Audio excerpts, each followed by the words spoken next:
Hello, my name is Cole Bonner. And I'm Trevor Hart, and we're here with Highland Park Sports Entertainment Network. We're here to discuss the girls lacrosse regular season and the preparation for the playoffs, current injuries, and everything else that's going on with the team. So, in the regular season, there were a couple players that stood out.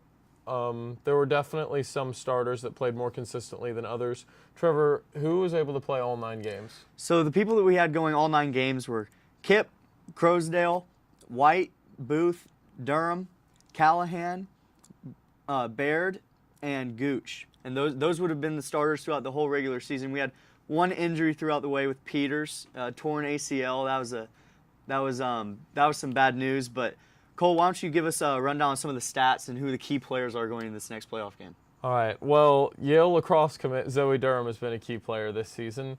She has, in her face-offs, won 63%, as has Kip and Josie Gooch. She has the most caused turnovers on the team with 16, which can really make the difference in a game. And I believe she also has the most ground balls on the team with 29. One of the offensive threats on the team this year has been KK Callahan, who has made, I believe, 30 goals throughout the season. And another attack that has really made a difference is number 44, Baird. She has had 21 ground balls as an attackman and has made 28 goals. She has taken 47 shots. She has a 60% accuracy rate on her shot. Now, Cole, I've also heard that 44 is one of the best sports numbers you can have. I don't know what your opinion is on that subject, but I definitely feel that way as well. And Baird is really showing that on the field with her offensive and defensive prowess. Coming back to midi this game, showing she's really well-rounded. Let's go to the last time. So the matchup this week is with McKinney in the playoffs. So last game, Zoe Durham, once again, good game. One of the key players there. 2 shots, 2 goals. Yeah, good game. It was a good game. The Scots came out victorious. One of their many wins on the season. So we have some stats up here, Cole. And who are some other key players in that game that you think could be a big factor in this coming game? I think that with Baird's transition from attack, where she's been the past couple games, to midi this game in place of Julia Gray, who's been injured.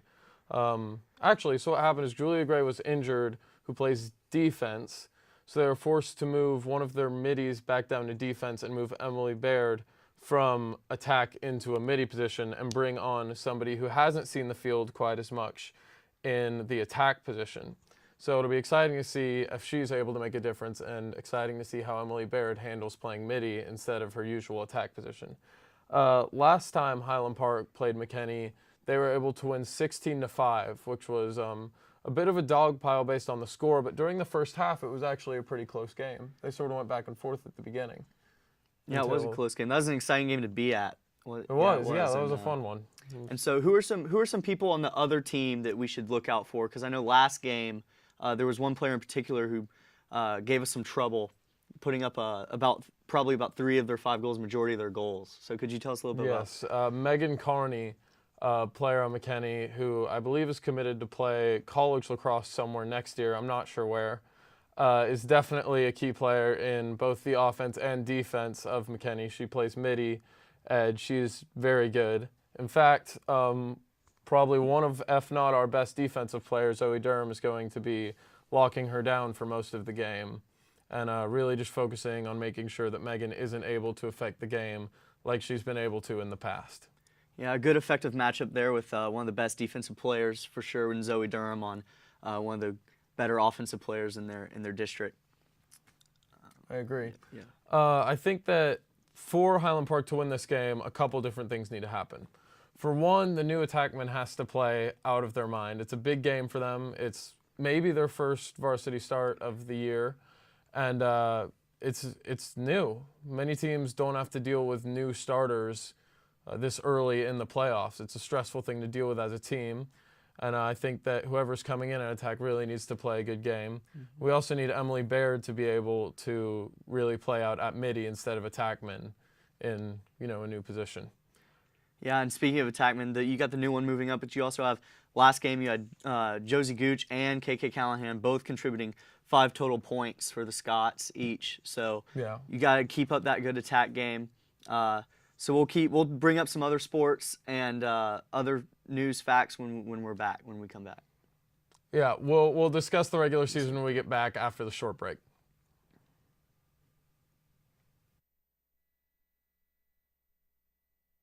My name is James Bailey, and I run for the HP Scouts track team. When I walk into the track, I feel like I'm competing at the most basic level of just pure human strength. It makes it easy to focus on and get really good at.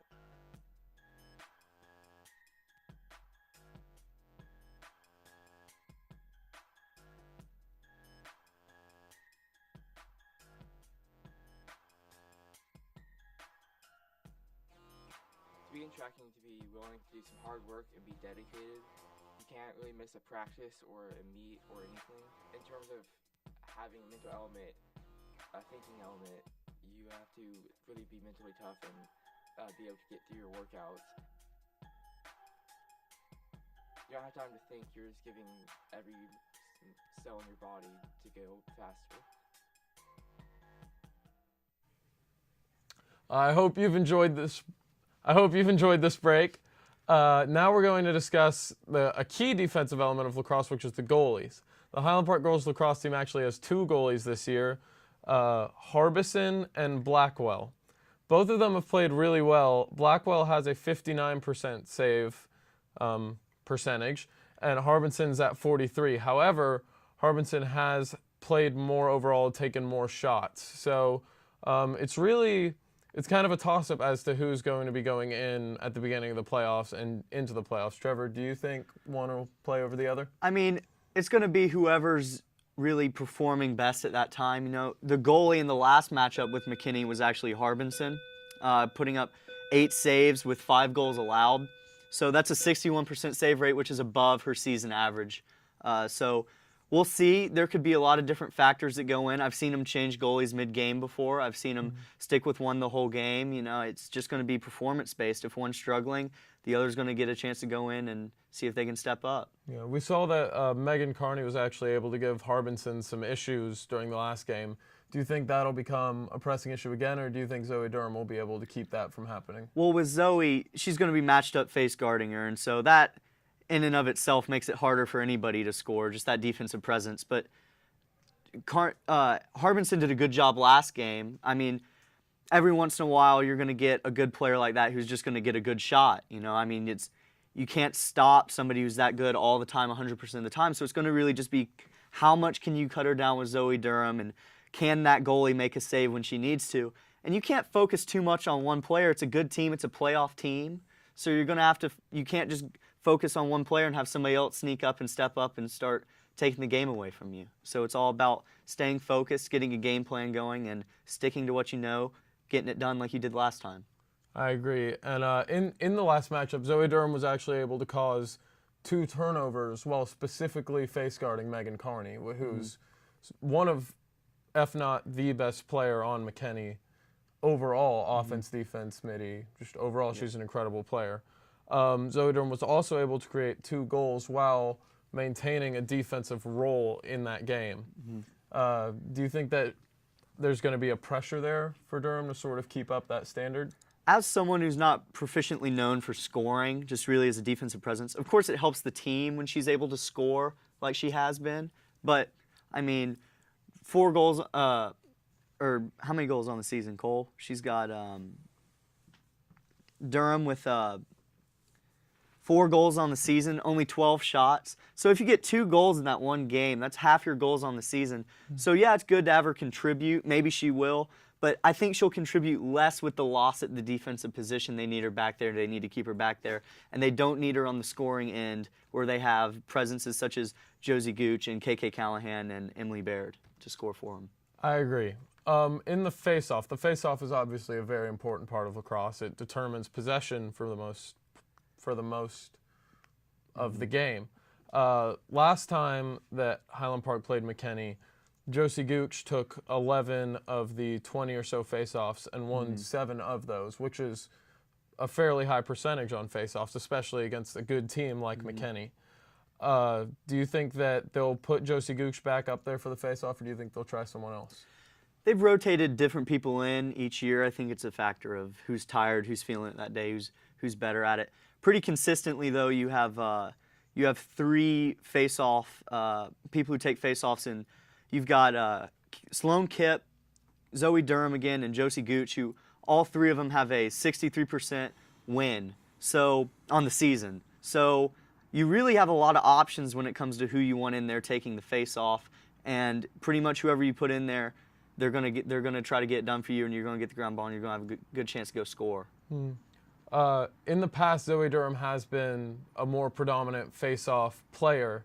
However, this year we've also seen Sloan Kipp do very well on the face-off. We've seen Josie Gooch do very well on the face-off. And we've also seen Crowsdale get a couple face-offs.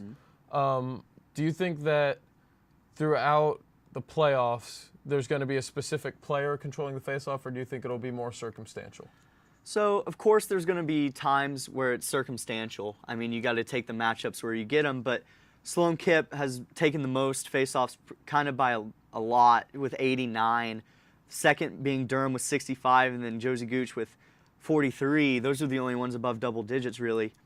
And so, I mean, you're going to stick with what got you there, but with those 3 people taking majority of the face-offs, you're not going to go away from something that's really working for the Scots with only 1 loss on the season. I agree.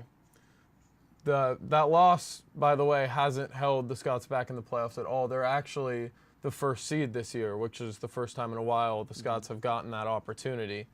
I think that with sort of the momentum that our school has as a whole, as well as how well the Scots have played these past couple games before the playoffs, this could be a really good year for them in the playoffs. And I think that a lot of the success they've had has actually come from the sophomore class. Plenty of the key players that we've talked about, Josie Gooch, Emily Baird, Sloan Kipp, are all actually sophomores this year. Do you think that because of how good our sophomore class is, some people maybe overlook Highland Park because they just see on the starting lineup a bunch of sophomores and they sort of don't respect it as a team as much? Well, I mean, young talent is always something that you want to have and look for in a team. And yes, sometimes those people are overlooked just because maybe they didn't play as a freshman, they don't play as much as a sophomore, and you do kind of tend to overlook those. But I know from my experience too, when we're in football, you look at somebody, you see that they're a sophomore on the sheet, they're like, must be pretty good though. If they're up there on varsity, they must be able to contribute, and they play. They've got to have some talent. So you do look out for them, but there are definitely some that are surprises that sneak up on you and can have a huge impact down the stretch in the playoffs. Bright future for the Highland Park Scots lacrosse team with those people coming in. Can't replace Zoe Durham, but you can try. You can try to get some people in there. So That's a good point. I think that the sophomores have sort of been not taken as seriously, and it's allowed them to play a lot better. I mean, obviously, this deep into the season, after losing only 1 game in a pretty close game, teams have learned to respect everyone on the Highland Park team, not only the sophomores, but the seniors and juniors. Everyone who's playing is obviously not to be messed with. One thing I do want to touch up on, though, is the injury of Julia Gray, and we'll get back to that right after this break.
All right, I hope you enjoyed the break once again. So now we're going to touch up on the injuries that the Scots have had, specifically two extremely notable injuries that happened very recently, which were Mary Warner and Julia Gray-Peters.